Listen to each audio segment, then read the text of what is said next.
Sea moss, anyone? Come on into Jenny's Walk and let's make this lovely island pride. Sea moss.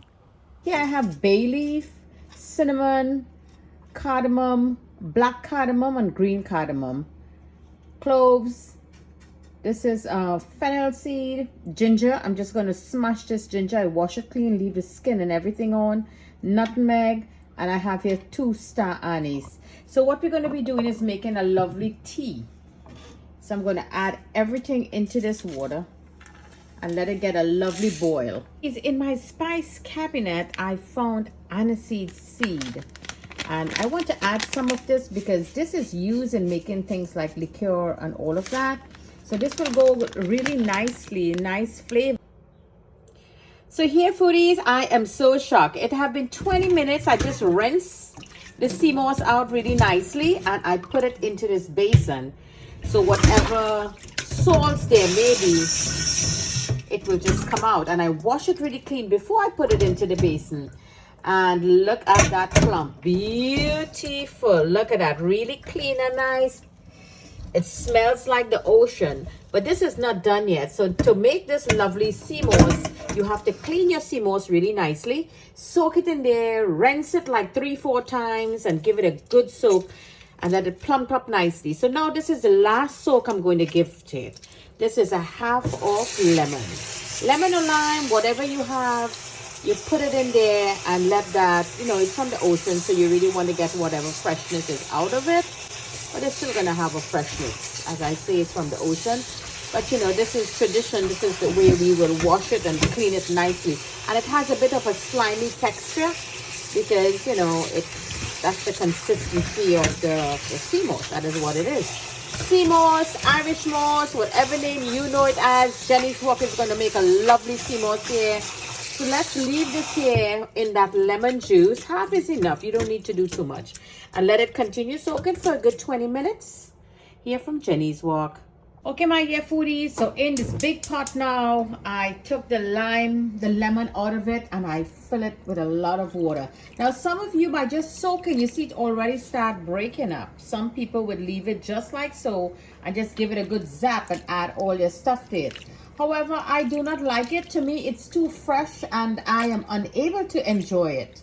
It's like too much of a seafood, sea-type freshiness. I know a lot of you may experience that. Let me know in the comment below how many of you experience that. So I prefer to give it a gentle boil to just get it a little more softened up. So by giving it that heat into it, it takes away a lot of that sea from it, that sea taste and smell.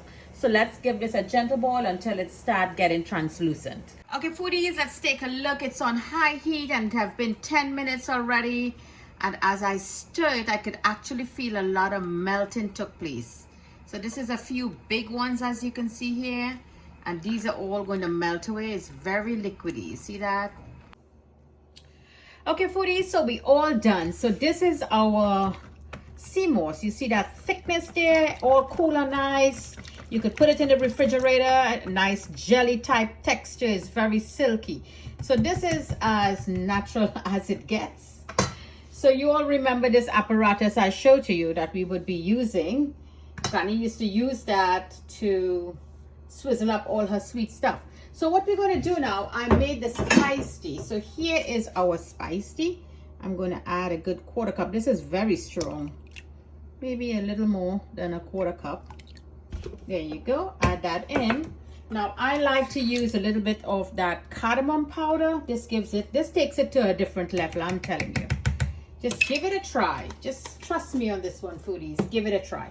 And of course, Angostura from the House of Angostura from that beautiful island of Trinidad and Tobago. How can you make that Trini sea moss or Irish moss without putting some of the signature spice from that beautiful island? In goes my evaporated milk. Now, this have different variations. You could even make this peanut butter or peanut punch style. In goes my whole milk.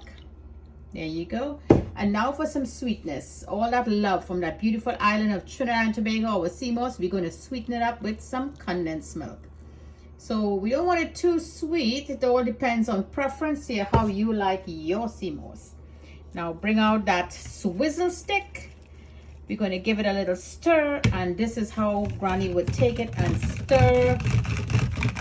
Now you could use your blender, but I'm doing old-fashioned here. You give it a nice little swizzle. So let me finish up this swizzle here. Foodies, I want to do a little healthy choice also here. So here is my basil seed or basil seed, however you pronounce it. And I'm going to go in. I already have a tablespoonful of water there, 2 tablespoonfuls, and now 1 tablespoonful of basil. And that is going to pop up so quickly you will not believe. Just leave it there. I'm going to show you how we're going to put this and infuse into our sea moss to make it a lot more nutritious. So there you go, foodies. Our lovely sea moss is all done now. So now I want to do a lovely drink for you. So here is our basil seed or basil seed, whatever name you call it as. I'm going to add some of that in the bottom just like so. Yeah, this is so nutritious. And I have here my ice, which is really our whole milk and a little bit of that spice mix. I put that in there. So we got some nice ice. So when this milk is going to thin up a little bit. So I want to add in some Grand Marnier, which is an orange liqueur. Hence my reason orange is because I use the lime and the lemon, and this is a bit citrusy. Now this is completely optional. And I'm using this, so for me it will cut a little bit of that freshness back. Although some of you will say the freshness, Jenny, is what we're looking for. Well, you know, everybody could, and some people just can't. Everyone just cannot, you know, tolerate that. So in goes that, and now let's pour the goodness of that sea moss. So there you go, foodies. Let me just give this a little mix a little bit, so we could get that Grand Marnier all mixed in there. And I want to try this. I can't wait. It looks so rich and thick and creamy. Lovely sea moss here from Jenny's Walk. Bon appetit. Oh, wow. That lovely, creamy, silky goodness texture that you're getting. It is not very sweet. I got a lot of flavor from that spice tea, and that sea moss is a distinguished taste that you will get in your mouth. And the Grand Marnier really hit me with a good punch there. I could feel it going up to my brain already. Now, you know, you could make it child friendly, or you could add whatever liquor or rum or vodka, brandy, whatever you like, just to hit it another notch up for your lovely sea moss. Great dish here from Jenny's Walk, sea moss or Irish moss. Let me know which flavor you like, what you like to make it with, what you like to add, and leave me a comment below. So like and share this vid with your friends and family. Thank you for joining me. From my kitchen to your kitchen. Happy cooking.